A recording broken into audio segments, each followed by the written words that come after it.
first returns for the WNBA All-Star voting when it comes to the fan vote. Caitlin Clark, number one, absolutely no surprise. The biggest, the best, the most noticeable, the face of the WNBA. If you had any questions about the face of the WNBA, look at that graphic right there.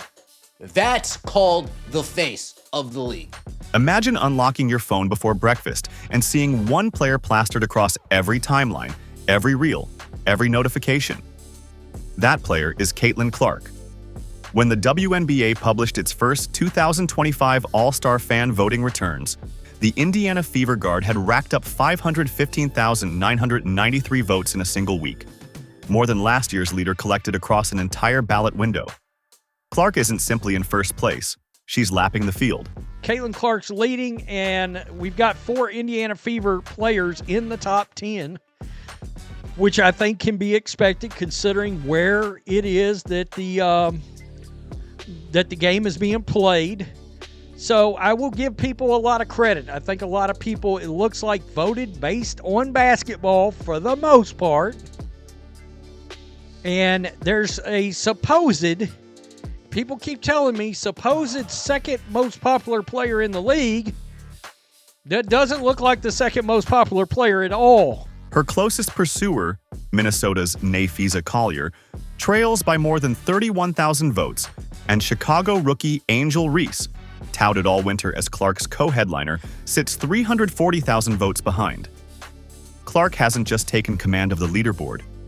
She's detonated it, rewriting the scale by which all-star popularity is measured and forcing everyone else, players, teams, media, and sponsors, to recalibrate in real time.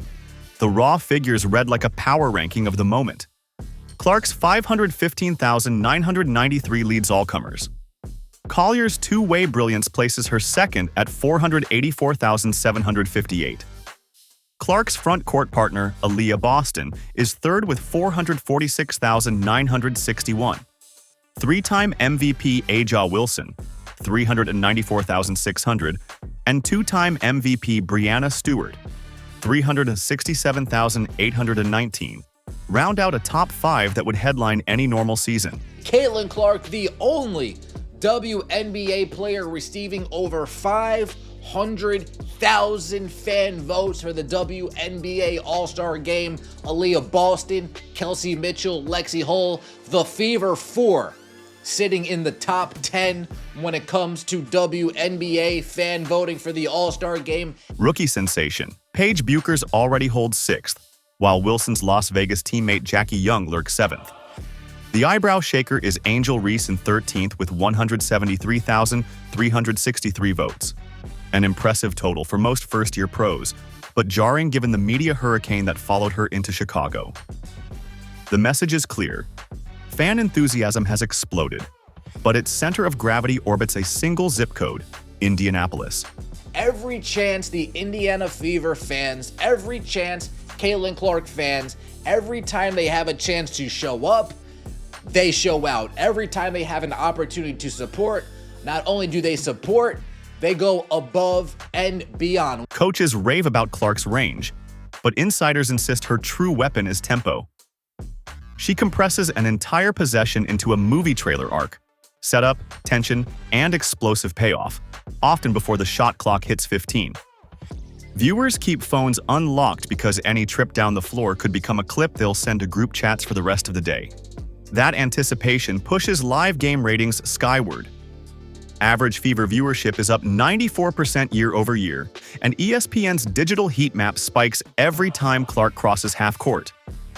The highlight economy loves predictably unpredictable players, and Clark delivers at least one viral moment per night, the way Steph Curry once did for Golden State.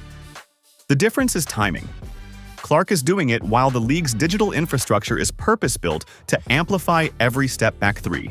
Nafisa Collier, number 2, Aaliyah Boston, number 3, Aja Wilson, number 4, Breanna Stewart, number 5, Paige, Kiki Iriafen, 2 rookies in the top 10, and we got Kelsey Mitchell, 7, Sabrina, 8, and Lexi whole nine. We got 2 rookies, we got 4 Fever players, we got 2 Liberty players, we got Nafisa Collier, a top 2 player in the league right now, arguably the best, and we got the Asia Wilson conglomerate continues to show up for their girl.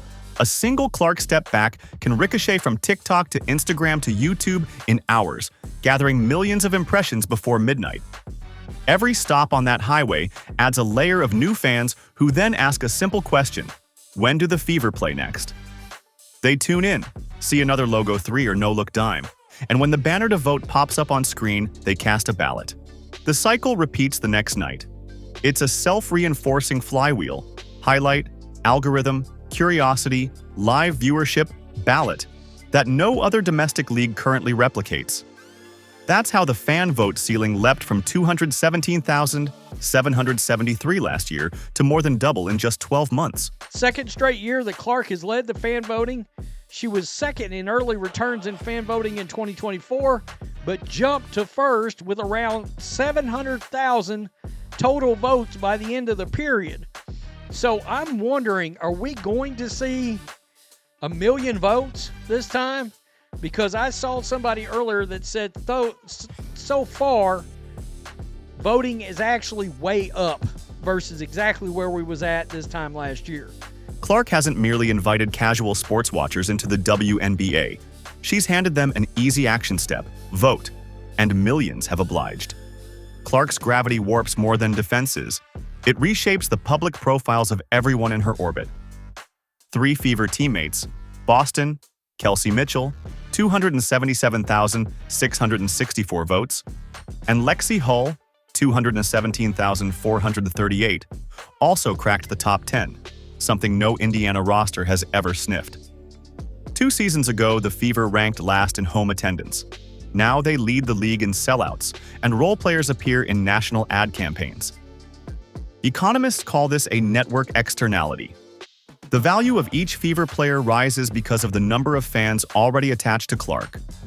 Boston jerseys outsell entire team inventories elsewhere. Mitchell's sneaker line has a waitlist, and Hull's social media following tripled in 6 weeks.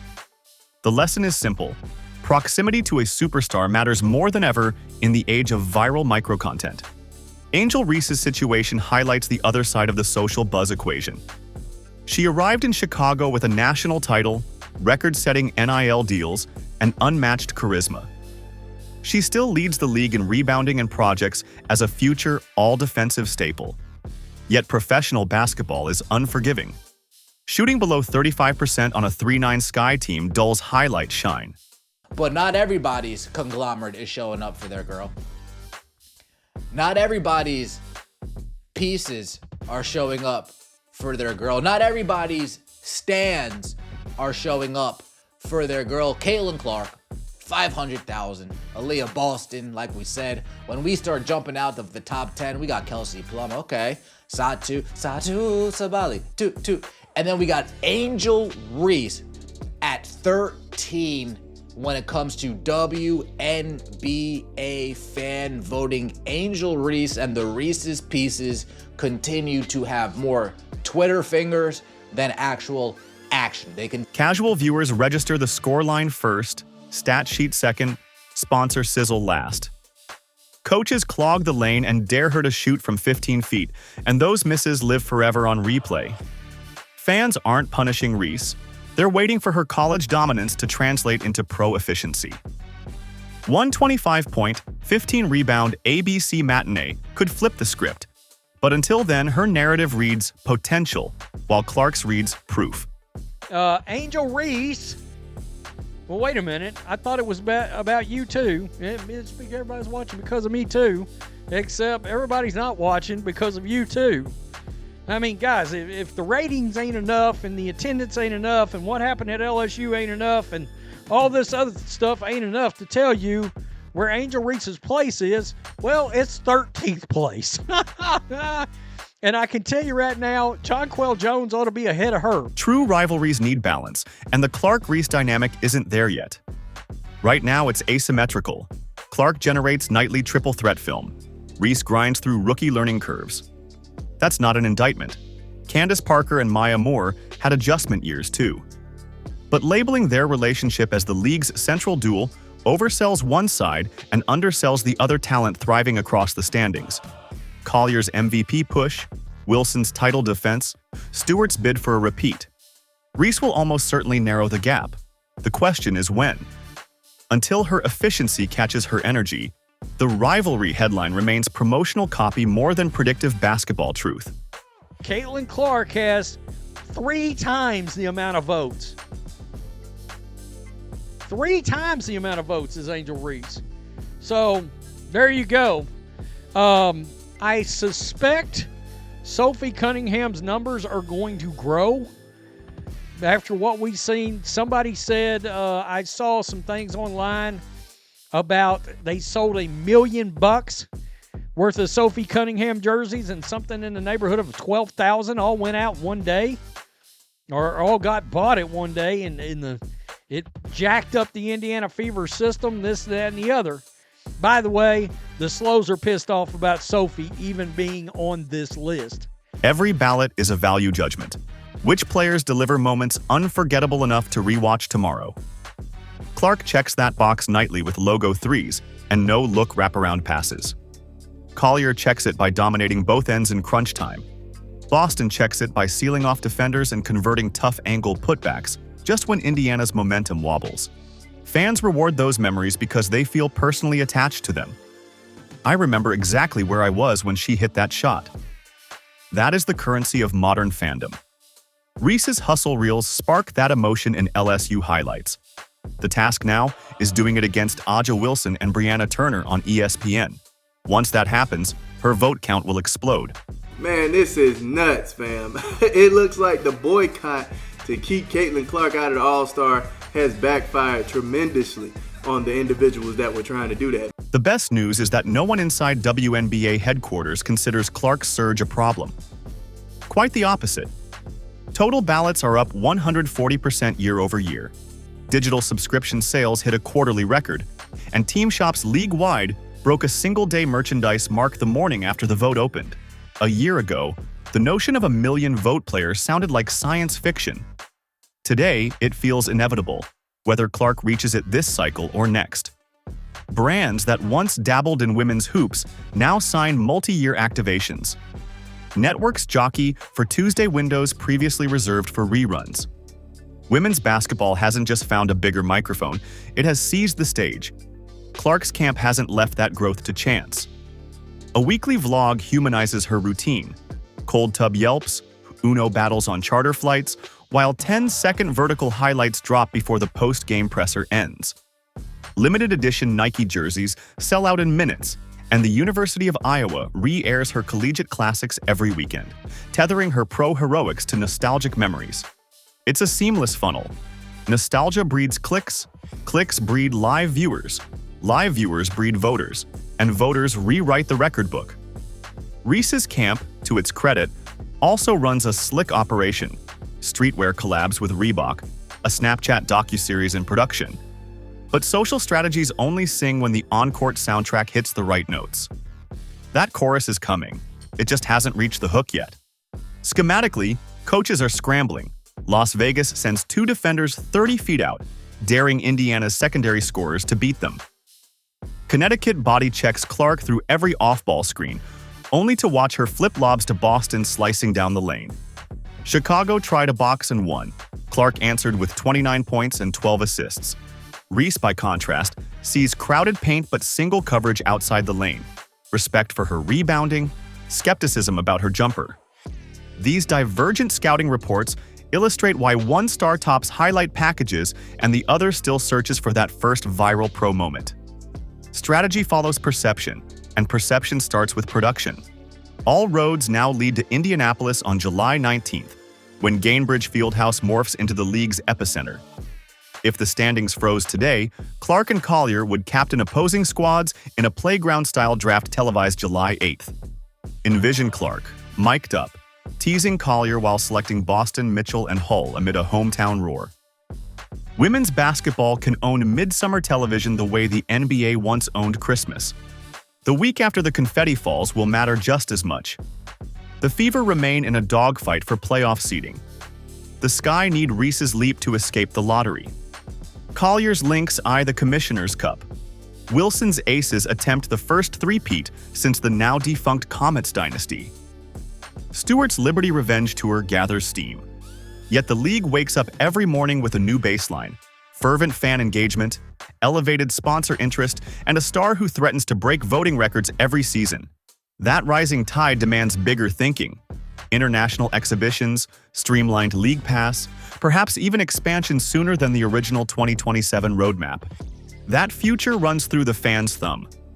Voting closes June 28th.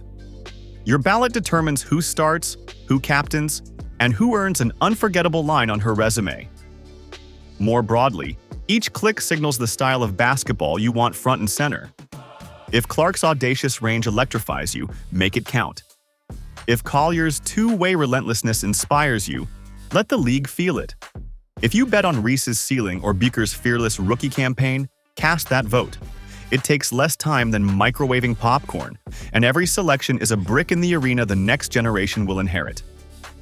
Hit submit, circle July 8th for the draft show, and get ready, because the 2025 All-Star Game isn't shaping up to be an exhibition. It's becoming the moment women's basketball plants its flag at the center of the sports calendar and refuses to give it back.